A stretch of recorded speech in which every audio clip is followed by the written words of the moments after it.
fear is like the great motivator of all bad things that happened. All conflict comes from like miscommunication that oftentimes, especially when it becomes more heated in conflict, it's about like the tension from if we get into an argument because we each have a different point of view, and then it can lead to so much more than just that, right? Like even just recently, I was noticing that I was being reactive to something that one of my colleagues was calling out in the business that was a problem. And I was being really reactive because I think I didn't want to acknowledge that it was a problem. And why did I not want to acknowledge it was a problem? Well, if we have this big problem that I'm not even paying attention to, might failure be lurking in the shadows of this problem? But as soon as I could see it, I said, okay, like it is a problem. And you're right. And I haven't been doing my job to address that problem. But the instinct was fear-based. This can't be a problem.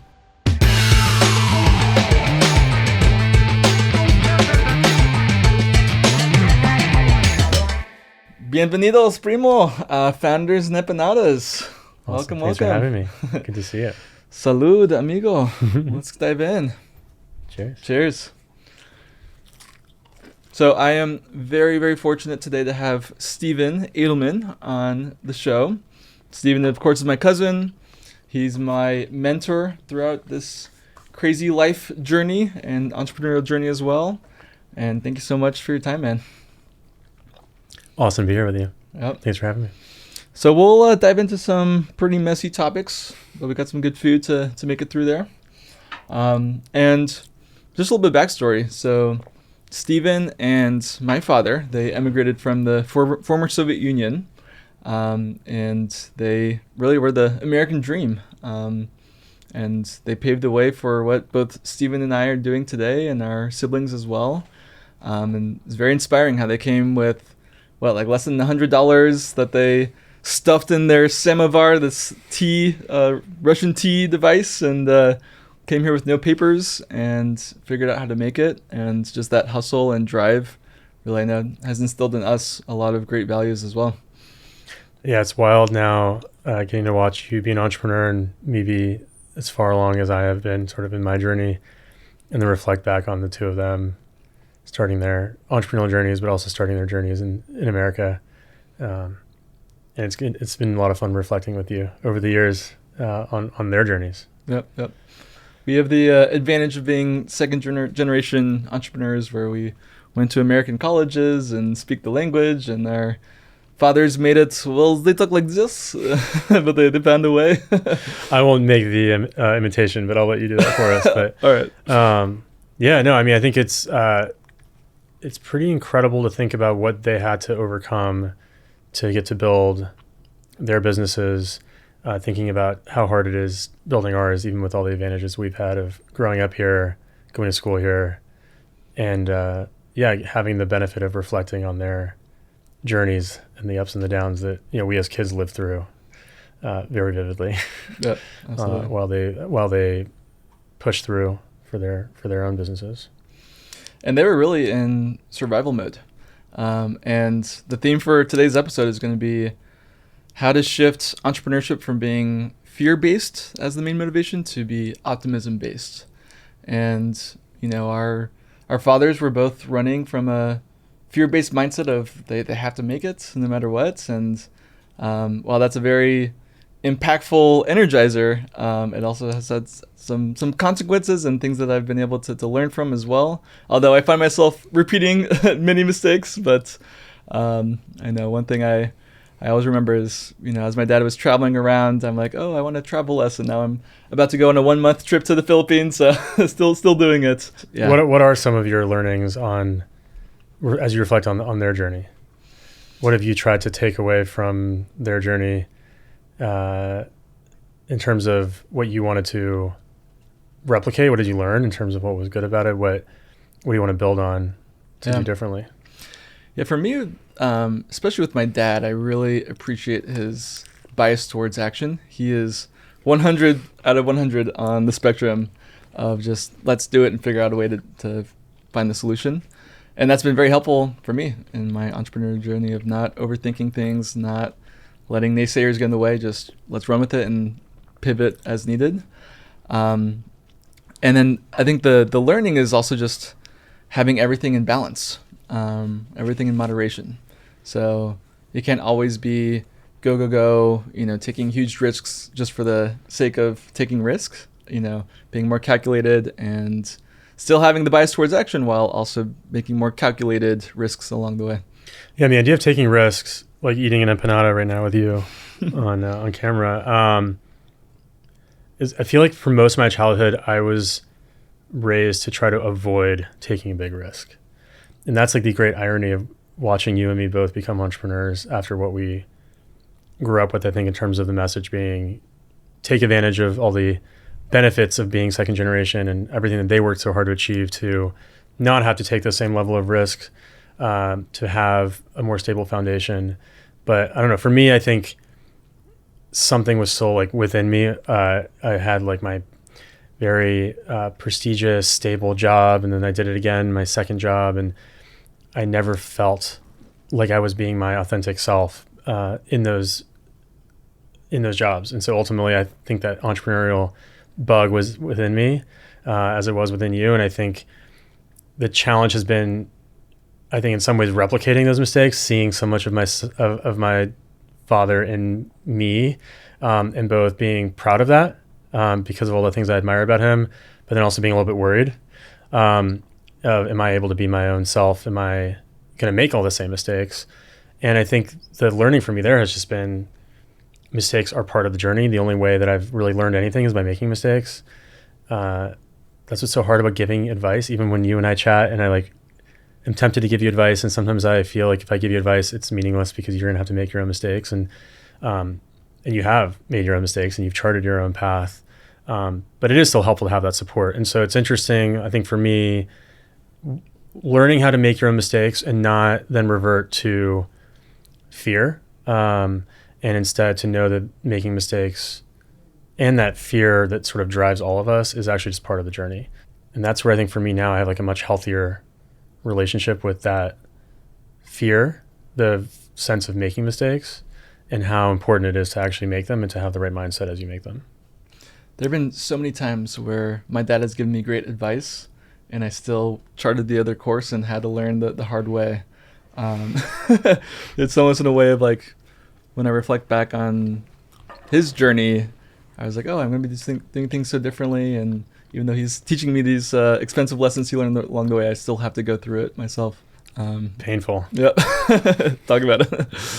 One thing that I am very appreciative of for sure is the fact that, my dad grew up had a bicultural relationship with my mom, and I'm now in a bicultural relationship. And growing up as well, we went through a lot of global travels and exposed me to different cultures. And then New York is what it is today, very much because of the ability to connect with other cultures and just the exposure that I got growing up with him and through the early travels.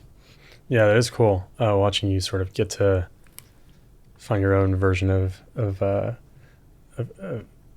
being, in that kind of dynamic and in that world. I mean, in my case, I kind of doubled down on our heritage with my wife and being, very much sort of in the Russian, Ukrainian, sort of former Soviet Union culture.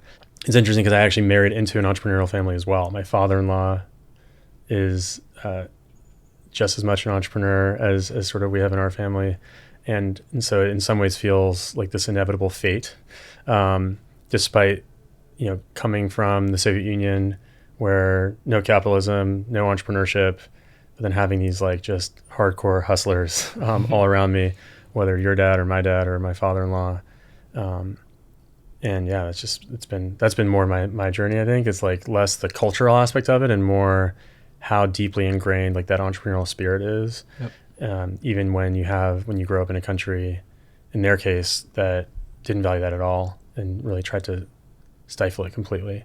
So that's been it's been cool for me to reflect and hear stories, not just of our dads, but also now of my father-in-law and how much they had to overcome in that kind of environment, to whether it was to leave when our dads left, or in the case of my father-in-law, who was there building a business after the Soviet Union collapsed. That really humbles you when you think about anything that we've done being difficult. Right. Or when I hear about other entrepreneurs complaining about fundraising or employees or compared to what they went through. Right. Right. So the one thing about Eidelman's is that we pick the most random businesses and industries to get into. So Steven's dad, Yuri, my uncle, my favorite business of his was Box Depot, where it's like the Home Depot logo, but with boxes. And then my dad's done everything from plumbing to education. And Steven is the pets member of the Eidelman family. So walk us through a little bit about your journey of how you first started with Whistle and came about tackling that idea. Well, I think it's interesting you bring it up. Like, there is this question of what is like the deep motivation for why you build the business you build. And I think in the case of our dads, as you said earlier, like it really was about survival, and being opportunistic and fighting like hell to make it a success and to support their families. I think the manifestation of sort of the privilege in many ways of being a second generation entrepreneur, was I had to go through my own journey of what does survival look like. And that was for me, my first company, Whistle, was I deeply wanted to be an entrepreneur and build something. When I had that itch, I had to scratch it, but I didn't know anything about anything in terms of like, where is there a real problem that needs to be solved? And that's a difficult way to start a company and not the right way to start a company. So I think Whistle for me represented that journey of survival and all the ups and the downs that came with that, and sort of fully being depressed at one point because I felt like the business was failing and that I was therefore a failure, and going through that separation of me as an individual from the business and not having them be sort of directly tied to each other, to then finding that I ultimately had developed a great passion for this industry, and that in many ways it feels random, because I'm not a veterinarian myself. I can't say I have some like deep passion for pets. I've always had dogs, but it's not like my childhood dream. I think the dream that was within both of us has always been to be an entrepreneur. And I think what every entrepreneur seeks is a real problem that they can solve. And for me, the journey led me ultimately to the veterinary industry. After I sold Whistle, being inside of the company that acquired us, there was a big movement that they made internally to buy a lot of veterinary hospitals. And I saw a lot of the problems really up close. And the thing that stood out to me was like the spirit of the people in the veterinary profession was really unique. It didn't look like what I was familiar with, whether it was in my first company building consumer electronics and hardware, or being more in tech or investing or in consulting. It was a very different group of people who really did pursue their life's dream and their passion. And having overcome the fear-based sort of approach of what my first company was about, and me just like fighting against myself to like believe in myself, to believe in what I was doing, to not give up. Modern Animal, the last 6 years now almost, has really been a journey in finding sort of a much deeper, authentic self to what drives me. And it's been the perfect vehicle for that, because first of all, it's a business that is a great business on its own. Like the industry is a great industry. It's something that people need. Like it's never going to go away. Everybody needs veterinary care. And so when I say great business, I don't mean like the unit economics or anything like that. I mean, it's a product, it's a service that people need. And I did not enjoy the journey of trying to convince people that they need something. That was never my interest. I don't particularly love marketing. I wanted to make something that people relied on better. And I had a really clear vision of how it could be better. And it wasn't just the service to like the pet owner, it was the experience of working in the industry. And that was what I got to see really up close, was people working in the industry every day, and how much pain there was, but also how much promise and potential and sort of the optimism that was within this profession, but had been, I think, negatively affected. And so for me, the journey went from my own struggle to now inheriting sort of the struggle of this industry.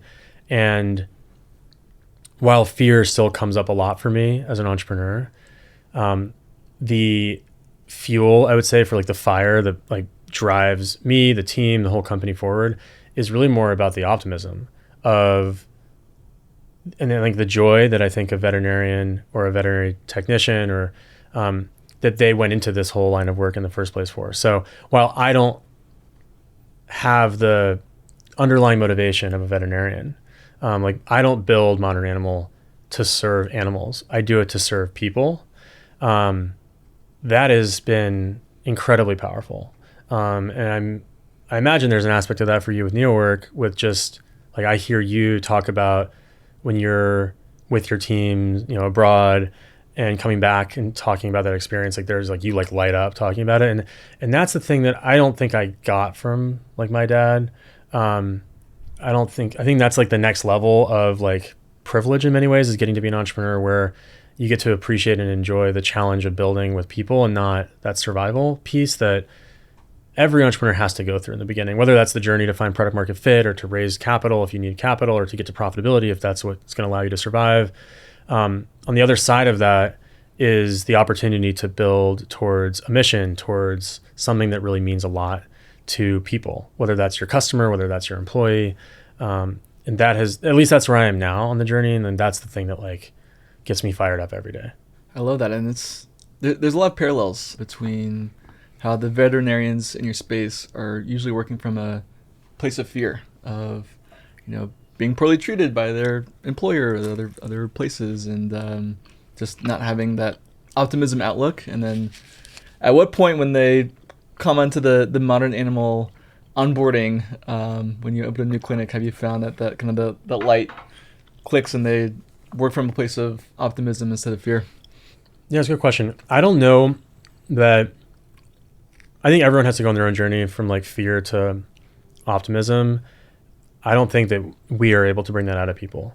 So when we started the company, we started it with the goal of like the explicit thing I wanted to do was to fix this broken industry. And that was wrong. I think there were a lot of things that were making it very difficult to operate. But the spirit of a veterinarian, of a technician, like someone who does this work it's so noble, like I like to say. It's so pure. And I don't think that light is easily extinguished. And so when someone comes from an experience in this industry feeling quite broken, they unfortunately have to pull themselves out. And so we started the company, I really wanted to fix it. As an entrepreneur, you want to fix a problem. It was a little bit of a savior complex that was really misguided and missed sort of like the spirit of just what makes human beings these unique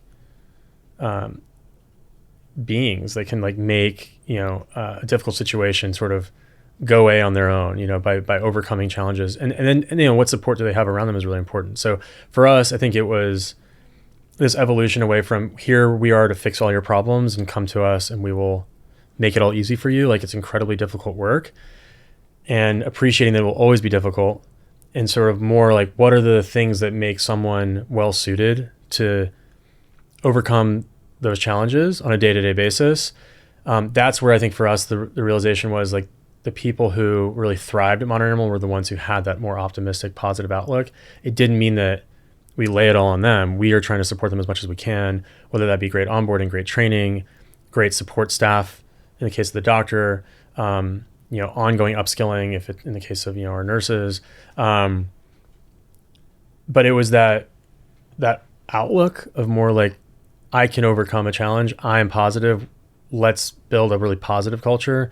That has been a big shift. And so now I think it's much more of a look towards the future and saying, we're here to not just fix problems and make it easy.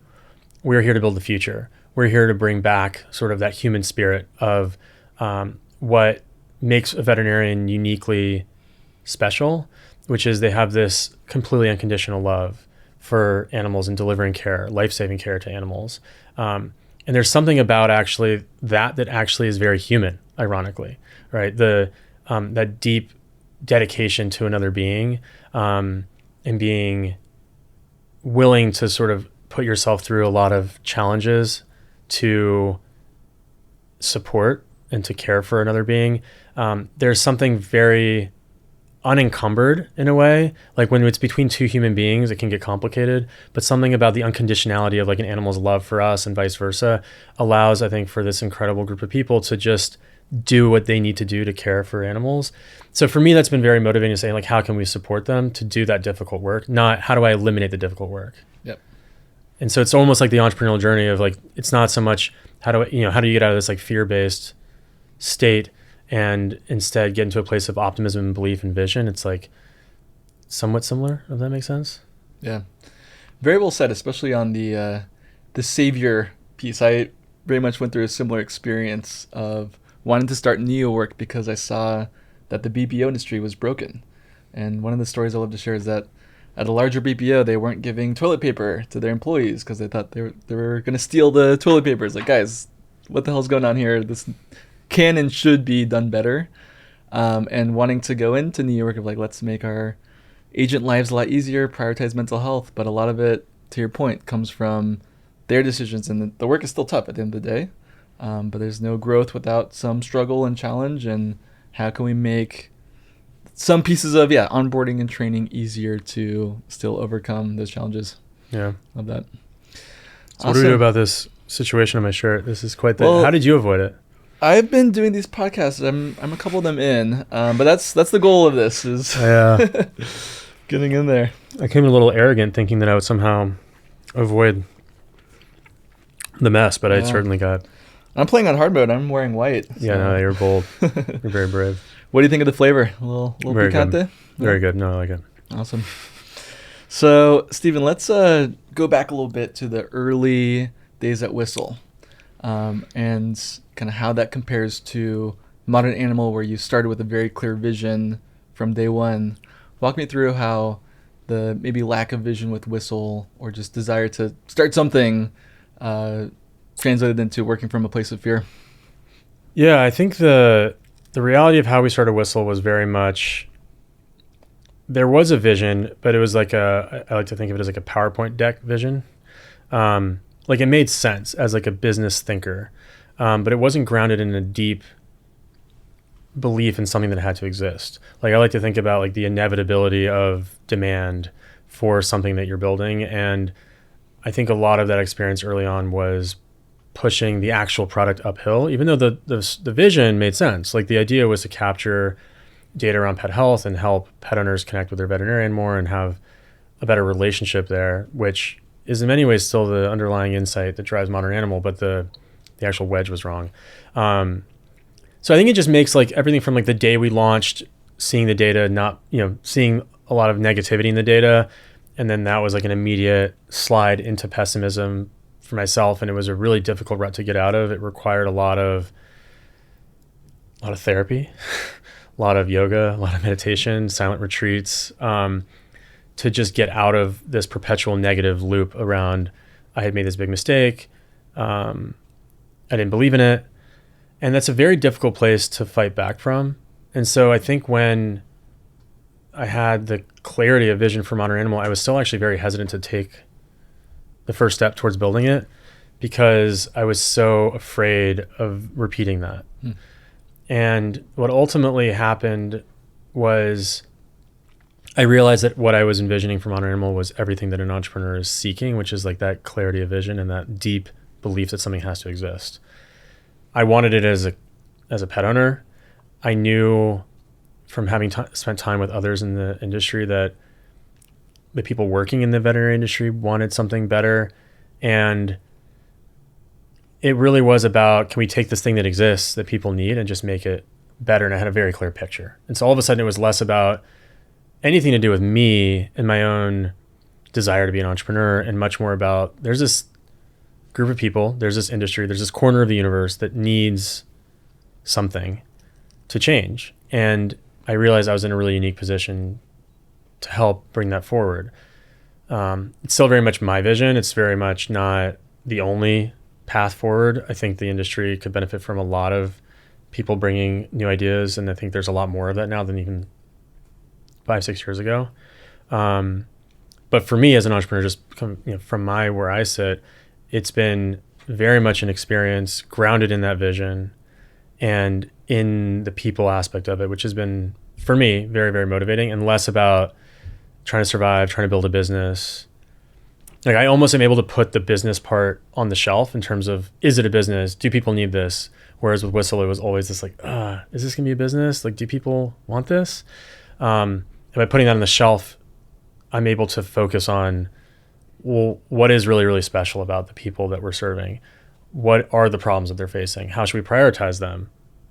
How do we balance having a business that has multiple stakeholders? We have our patients, we have our clients, we have our employees, we have shareholders.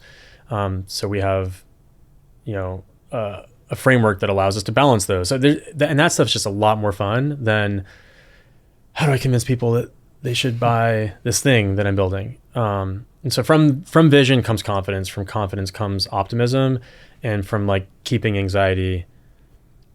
All anxiety is like not knowing how you get from point A to point B. Have you ever read any Alan Watts? Yeah, he's great.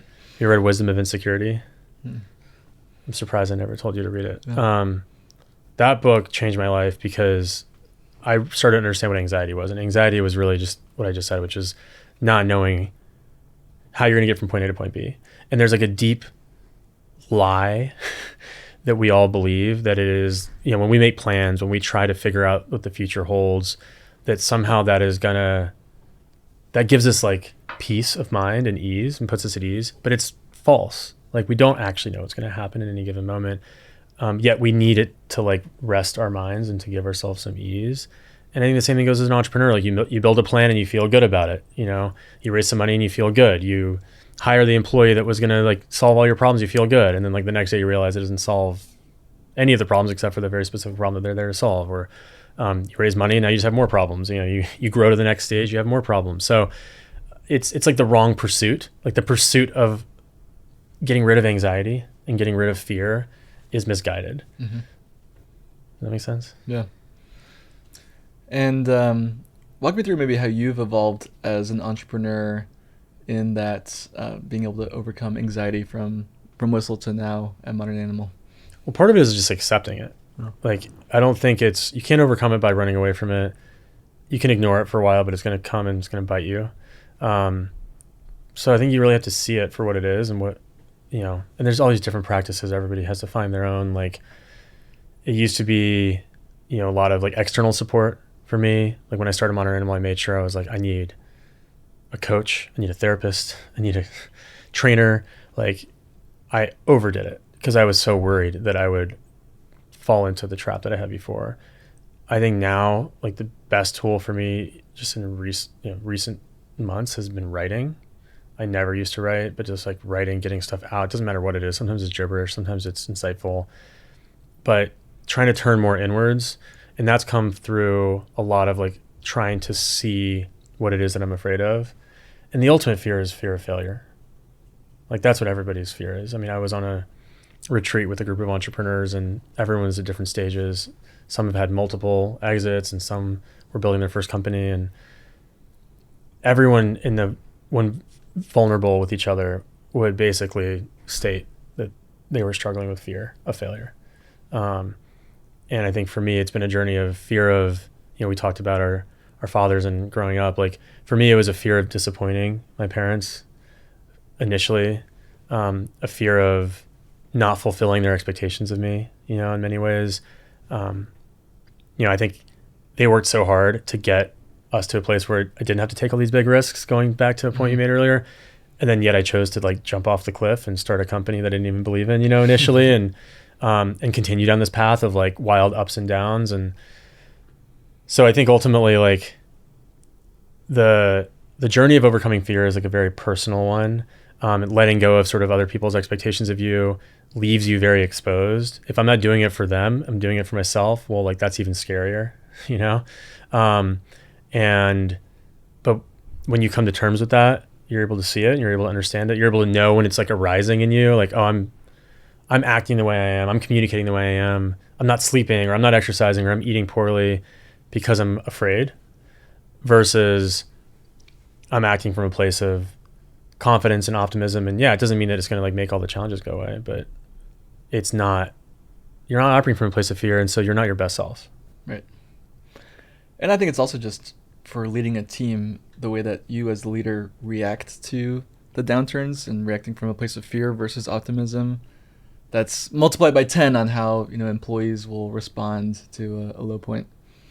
I mean, fear is like the great motivator of all bad things that happen, right? Yeah. Like all conflict comes from like miscommunication. Miscommunication is really about people trying to promote an idea that they have, that oftentimes, especially when it becomes more heated in conflict, it's about like the tension from if we get into an argument because we each have a different point of view. I feel strongly about my point of view because I ultimately believe that if we don't do that, we might fail. And then, it can lead to so much more than just that, right? If I'm reactive, is that because like even just recently I was noticing that I was being reactive to something that one of my colleagues was calling out in the business that was a problem. And I was being really reactive because I think I didn't want to acknowledge that it was a problem. And why didn't I not want to acknowledge it was a problem? Well, if we have this big problem that I'm not even paying attention to, might failure be lurking in the shadows of this problem? But as soon as I could see it, I said, okay, like it is a problem. And you're right. And I haven't been doing my job to address that problem. But the instinct was fear-based. Right. This can't be a problem. And if it is, oh my God, like we're screwed. It's like you're not even getting to that first step of acceptance that it's there. Yeah. We've gotten very meta here. Very meta. I think it's time for us to get this bad boy out. Oh, you want to split this last one? Sure, let's do it. Let's see how we're going to do this. Oh, yeah. What we got here? I think this is a beef empanada. Okay. Está buena. What do you think? Awesome. And Stephen, I'd love to hear a little bit more about after you sold Whistle. You touched on this before, but how were you able to separate your identity from Whistle, and talk a little bit about the retreat that you took directly after the sale? Yeah, I think there was a lot of recognition that I viewed the company as a reflection of me, and I actually don't know that I fully like released that. I did take time away to just recover, and I did have a pretty big chip on my shoulder, I think, in terms of not feeling I built a great business. So I would say I actually felt a lot of anxiety in between before we started Modern Animal. And so I don't know that I like fully released that like, oh, the company is me and then I'm the company.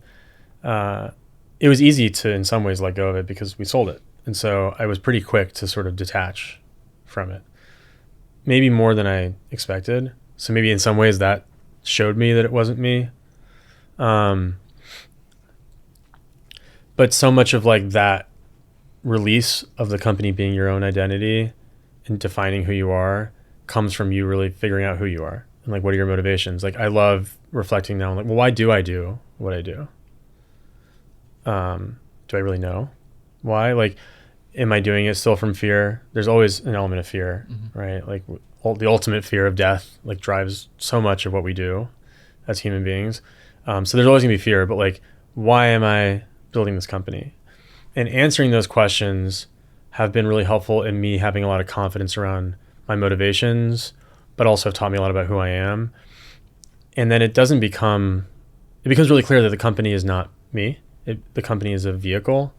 It may not be the only vehicle, but it's, you can deeply fall in love with the thing you're building and care about it, just like you can deeply fall in love with another person or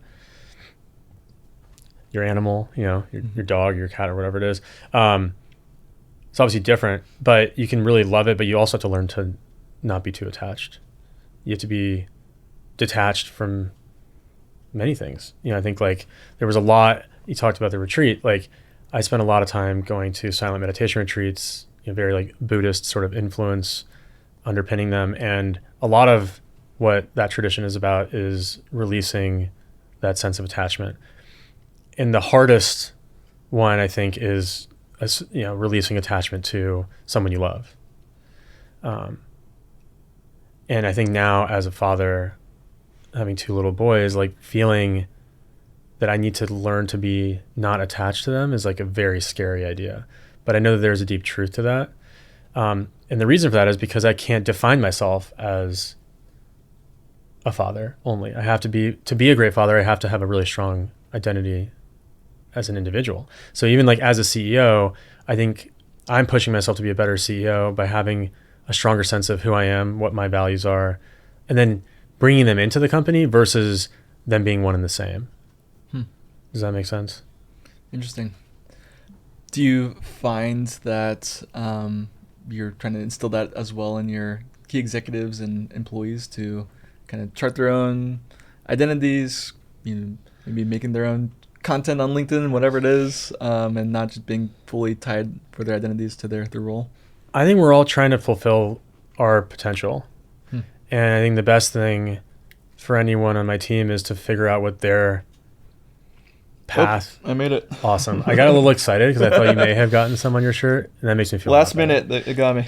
It's that confidence. You got a little too confident. I need to work from a place of fear of not dropping my empanada. Yeah, there you go. I got hit harder than you though. Yeah, I think it's like the journey for everyone is to fulfill their own potential. And that's true of like, if I think about that shift I was describing of what is Modern Animal even for in terms of for our veterinarians, for our nurses, everybody who works in our clinics, it's about finding people with potential and then giving them the tools and the support to fulfill their own potential. It's not to solve all their problems. It's to fulfill their potential. I think the same is true for, more on our, like what we call our support team or like the corporate team. They're all there for different reasons. Maybe it's because they want to be excellent at finance or marketing or, whatever the function is, or engineering. I think everyone is motivated by our mission, but that may not be why they're there. They are there to be great at what they do and to be excellent at their work and their craft and the thing that they've committed their careers to. And my hope is just that we can do whatever it is to show them, like reward them, celebrate them when they've done great work, to give them the confidence, the optimism that they can keep doing that when they've overcome challenges, and to give people confidence to, be their best selves. And I think sometimes that means not doing the job that they're there to do. Sometimes it means, hey, you have all this potential in this other area. Like, how do I give you clear the path for you to go do that work? Sometimes it's, hey, this is a really big challenge. You're struggling with it, but I want you to overcome it. And I'm going to give you space to overcome it because that's the thing that they need to grow into right now. But everything is about, if you hire people with like the right mindset, the growth mindset, with the actual horsepower and capacity to act on that potential, it's just about giving support and creating clarity and giving them the opportunity to have vision. And it's about finding your own authentic path. Doing any time in my life I have done something that was not aligned with like who I really am, whether that's like personally, socially, whatever it is, versus when I've felt like a deeper alignment, like it's like the results are totally different. And it doesn't mean that it was easy. It just means that there's a level of energy. Yep. I mean, there were times I remember I was in meetings where I was falling asleep, and it wasn't because I was tired. Like, I can be completely sleep deprived now, but in a meeting about something I really care about, and I'm super energized and I'm super motivated to like work through it. Awesome. Steven, last question I got for you. What is one strongly held belief that you have that you think 99% of people would disagree with? Well, there's a lot of people I think who have figured this out before me. So I would definitely not say 99%, but I used to be obsessed with the idea of, so I'm a truth seeker. I always want to get to the answer. And now I used to always want to be right. And now I just don't think being right matters. Can you give me a concrete example of that? So with Whistle, as an example that we've talked about, I deeply believed it would fail by any definition. But it didn't. And it didn't because my co-founder believed that it wouldn't. And his belief was greater than my belief. Or his ability to influence me was probably greater than I could influence him. That's probably the more accurate way to put it. And we were successful, in terms of the business landing, being acquired, but also creating a lot of value for the company that acquired us. And that completely flipped my understanding of what truth was. I think as like a management consultant, as an investor, you're always trying to get to the answer, and it's pretty black and white. Like, you're trying to get to, this is the answer, here it is. As an entrepreneur, I think you learn that you're just going to be wrong a lot of the time. I mean, I started Modern Animal with a bunch of ideas that we've had to unwind. One of my advisors has referred to them as sacred cows. There were a bunch of things I started the company with. I thought, this is the vision. And I was so adamant about it that like members of the team, I'll never forget, one of our key folks, she was on maternity leave, and she came back, and I decided to put a role into our clinics that we didn't start the company with. And so we had sort of a certain model in each clinic and how we would staff it. And I thought that great leadership came from someone who was just like a badass at what they do. So I didn't think we needed clinic managers, which is a really stupid idea. But I just thought I saw in the past veterinary practices that had people in that role that weren't respected and it wasn't clear what they were doing all the time. And so I thought, well, why don't we get like a really great technician who's really skilled and can demonstrate to everybody else what being a great technician looks like, and they can run the practice. And then we'll take a lot of like the business stuff off their plate and do that more like centrally. And that was just totally wrong, because everybody learns from a great leader.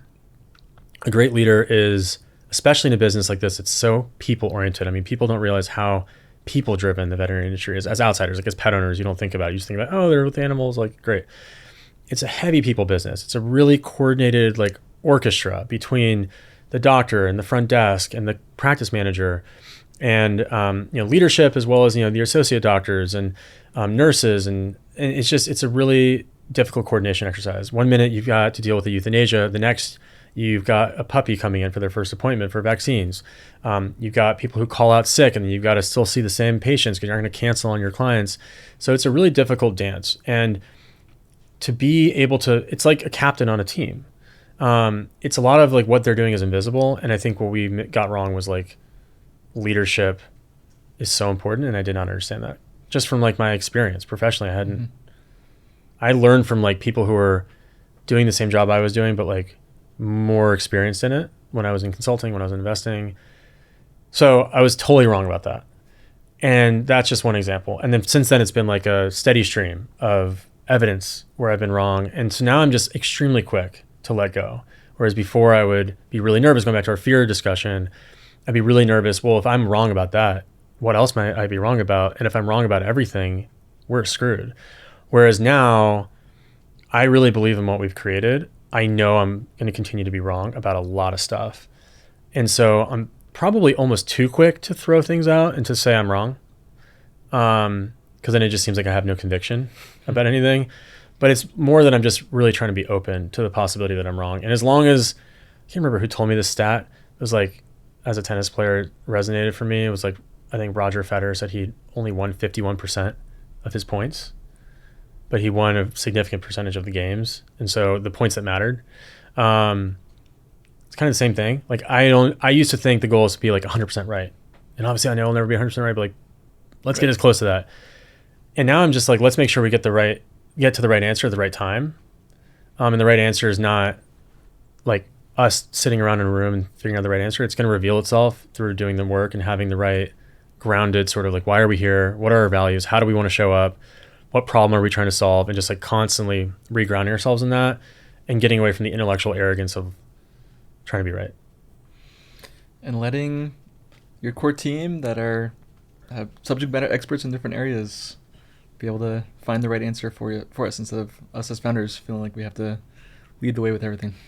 That is a huge part. Yeah. Awesome. Listo, primo. Mil gracias. Thanks so much for coming on board. It's great to see you, man. Love you. You too, man.